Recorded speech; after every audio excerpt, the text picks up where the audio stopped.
A song about sneaking into a girlfriend's bedroom as a teenager nearly destroyed one of the biggest rock bands in the world. Not because of anything AC/DC did, because of what one deeply disturbed man did years later while wearing their hat. Night Prowler closes out AC/DC's 1979 album Highway to Hell. According to bassist Malcolm Young, the entire song is about something almost embarrassingly innocent: sneaking into a girlfriend's bedroom after her parents had fallen asleep. The track opens with 2 quick, deep breaths, designed purely for atmosphere. It even ends with Bon Scott muttering a Robin Williams catchphrase from the sitcom Mork and Mindy. This was never meant to be taken seriously.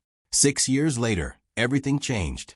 Between 1984 and 1985, a man named Richard Ramirez committed a horrifying series of crimes across Los Angeles, breaking into homes during the night. The media gave him a nickname that stuck instantly: the Night Stalker. At one crime scene, investigators found a baseball cap with the AC/DC logo on it. That single piece of evidence ignited a media firestorm. A childhood friend of Ramirez later told reporters he had been a fan of the band's Highway to Hell album. Headlines exploded almost overnight. AC/DC music made me kill at 16. Mass killer driven by rock and devil worship. Here's where the actual investigators pushed back hard. Detective Gil Carrillo, who worked the case directly, later stated plainly that the press assumed an awful lot and gave far more significance to that hat than the homicide investigators themselves ever did. The band's name itself became part of the panic. Rumors spread that AC/DC stood for Antichrist, Devil's Child. Guitarist Angus Young addressed this directly and repeatedly. The real explanation was almost comically mundane. He said the initials came from the back of his sister's sewing machine. AC, alternating current. DC, direct current. An ordinary electrical term, nothing more.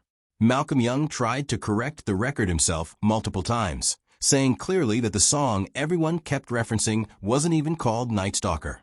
It was called Night Prowler, and described teenage behavior, not murder.